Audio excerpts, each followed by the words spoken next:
And finally, I grab it, and it fully wiggles out of my hand, right? And so then, I don't know why I did this. I grabbed it again, and it just felt so uncomfortable that it was still wiggling so hard that I threw the fish and the fishing rod.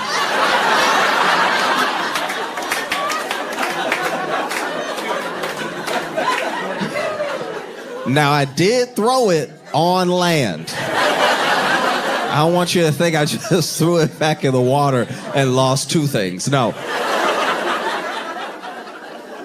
I did throw it on the ground far away from me just so I had time to gather myself. And I still saw this fish like bouncing off it's like full of life. And he's like, you have to grab it, you know? This is part of fishing. And I was like, no one talked about this part of fishing at all. They said it was peaceful. And I didn't know how to stop a fish that was, you know, still so alive. And so he kept telling me to grab it, but I was like, I've grabbed it. That doesn't deter it at all. It still very much wants to keep moving, and I don't know what to do. And so I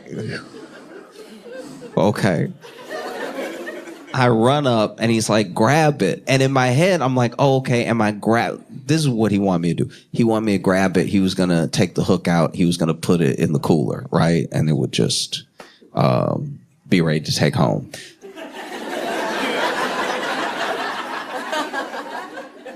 I didn't know any of that because we hadn't discussed any of it, because maybe he also didn't think I'd catch a fish today. And so in my mind, I'm on my own. I know I have a mentor there. I know I have somebody who fishes, who knows what they're doing, that I don't even believe for some reason. But I just ran up, and I don't even know where it came from, but I ran up, I grabbed it, and I punched the fish as hard as I could.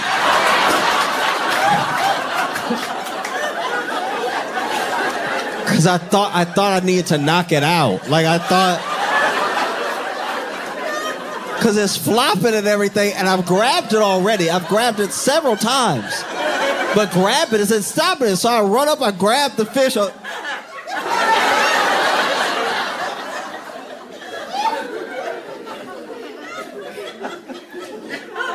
it stopped moving. And I threw up immediately.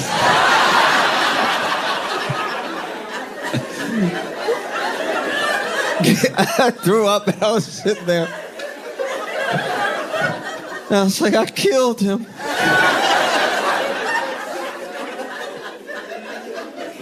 Do you think it's weird that we put serial killers to death?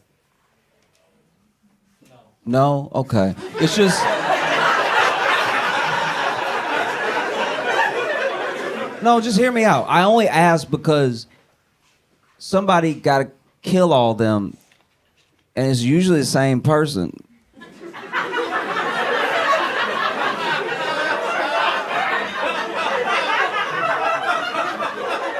So isn't an executioner just a serial killer that made it? Like, isn't he just like the industry plant of serial killers? Like,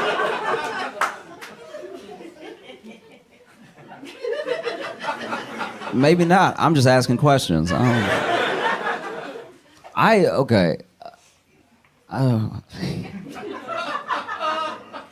probably won't like this. Okay.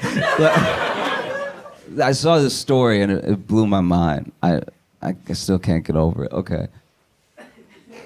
There was a guy in, I think it was Indianapolis in the 60s maybe, and he was essentially like, they didn't really have the words for it back then, but he was a serial killer, and he killed, and I think he killed and ate 8 women, right? And they caught him because he just got sloppy. He became a hoarder, and it was pretty easy. Once they walked in, they were like, there is evidence everywhere. I am stepping in evidence right now. This is crazy. And so then they, gave him the perp walk, and newspaper took his picture and everything. And then they were interviewing. They did a bunch of follow-ups, and they were interviewing his friends and family and stuff like that. And then they interviewed one woman who he went on a date with between number 4 and number 5, and she was like, I thought we had a great time and went back to his place, and then he was being all rude and everything, and then he ended up kicking me out. And I was like, wait, as I was reading it, I was like, is she mad she didn't get eaten?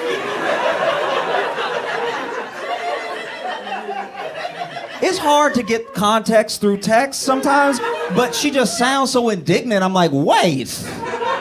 She doesn't even sound like, oh, thank goodness. She's like, what's wrong with me? Like, why? Like, all right, I'm delicious, okay?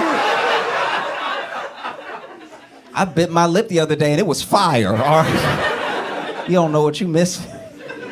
But yeah, she said that, went back to his place. They were chatting and everything, and then like, I don't know. He just, all of a sudden, he was all rude and stuff, and then ended up being like, I think it's best if you just go home. You know what I mean?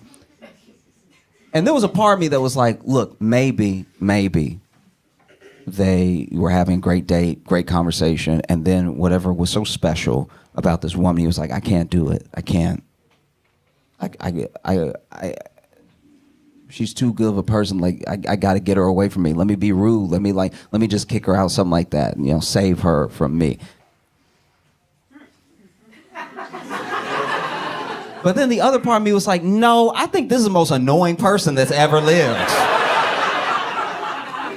I think this dude is a serial killer, and he brought this woman home to kill her, maybe eat her, and then she just, at a certain point, the conversation is going so poorly, he's like, I can't even eat this bitch. Like, this.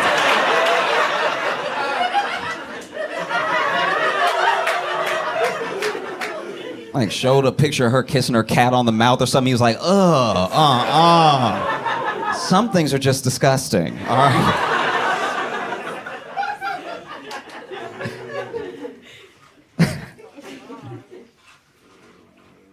Sometimes I really worry badly that we're like, as people, that we're lost. And that one of the reasons we're lost is that we don't really have any more like heroes to look up to. I mean, some people have heroes, but then the hero's like an actor, and I'm like, what are you doing? You want to be like the guy that pretends? You know what I mean? And just I was thinking about it for a while over the weekend. Because what we used to have was very little access to anyone we considered a hero. And because of that lack of access, if you really wanted to know about this person, if they became famous enough in their own lifetime, there'd be a person that came, a writer that came and followed them around for years, maybe decades, and then they wrote a biography. And we didn't even give a second thought to how biased it probably was, or how much the writer may have come to love this person. We were just like, okay. Wow, what a great human. But that's a problem. I don't even think that everyone makes it seem like Gen Z or Gen X or like millennials, all this stuff like that are so different. I don't think we are. I think every generation of people has always been hopelessly human. And now we just see all of it. That's what's so scary now, is that there are great leaders that may not get the chance because we already saw them not be like worthy. You know what I mean? We find out a lot of the stuff we find out about people now that we think are great after they died. And now we see all the stuff, we see all the mistakes happen in real time, and it makes people harder to follow. Do you really think you would have followed MLK if he did the Tide Pod Challenge?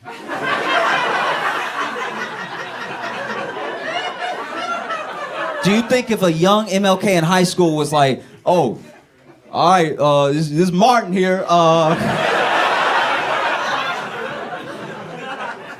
we about to see what it do. And then 5 years later, he's like, march with me. They might beat our ass, but come on. No. I'm scared that's what's happening right now. I think that there's a brilliant, young, but smart for her age, wise old soul. There's a incredible person out there right now, a young Angela Davis right now, twerking. And like feet on the wall too, like nasty stuff.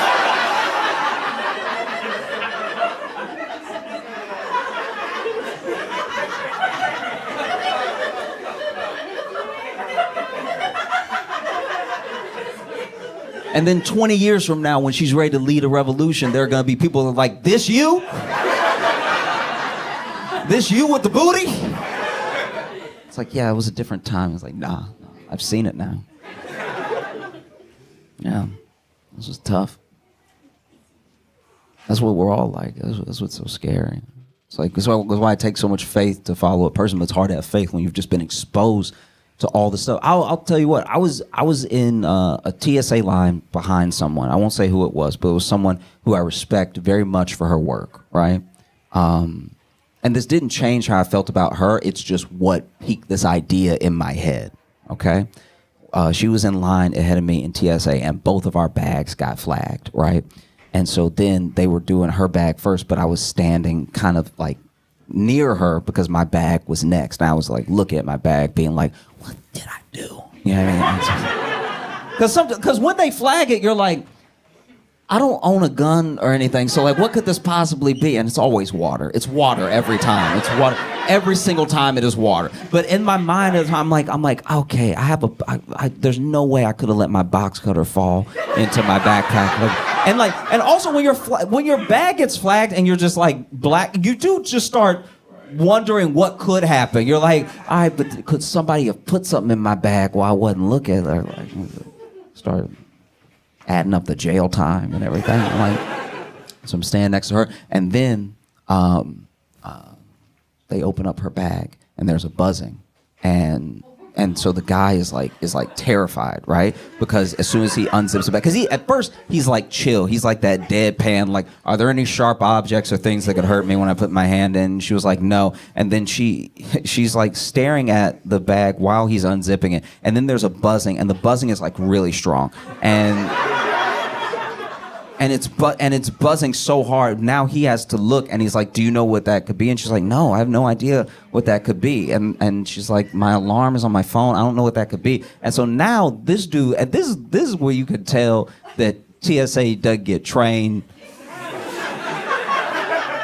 They don't get trained for the bad stuff to really happen like that. And so then TSA, this dude over here, the bag is right here, right? This man puts a back foot, he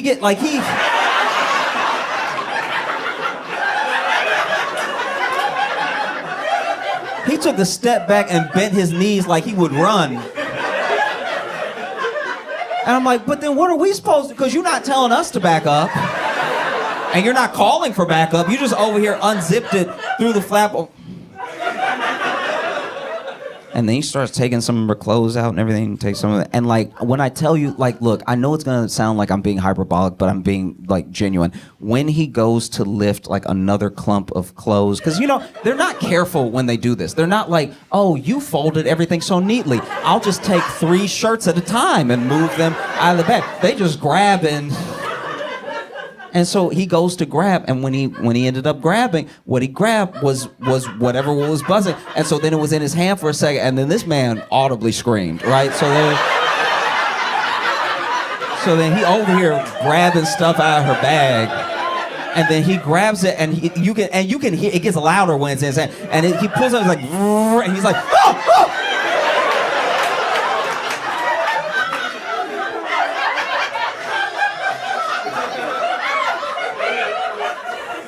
And then this vibrator went to town on that table. I've never seen, because it wasn't, okay, I don't know how she used it. This seemed like, maybe I'm just vanilla, but I wouldn't be able to handle something like this because it was jumping on, so it wasn't just moving along the table. It wasn't just, this thing was fully like,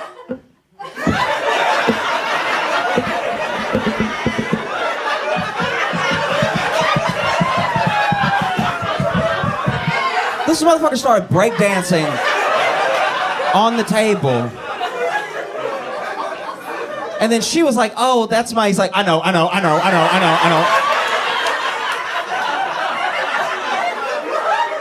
And now he got his gloves, but then even with the gloves, he seems scared to touch it, right? So then he gets it and like, I'm not acting like I would have known how to turn it off right away, but this really was getting away from him. Like it really was like he finally grabbed it and he over.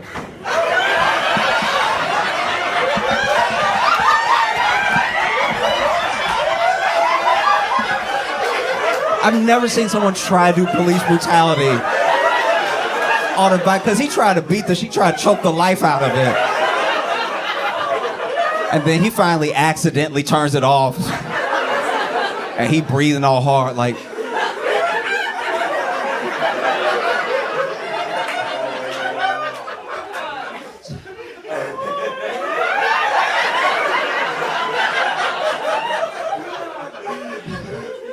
Is there anything else in there?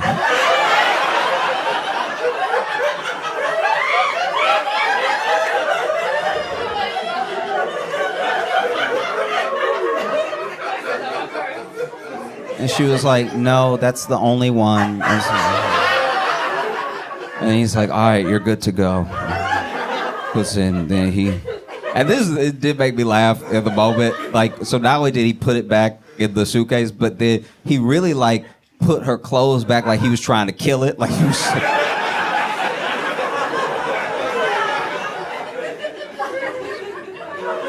And when I bring the story up, like I said, it didn't make me judge her as a person. I still very much respect her. I'm just saying, if she were to lead a revolution tomorrow, I'd be like, all right, but are we going vibrator first? Because like, I just know that about you now. You know, I hope that's gonna lead the charge.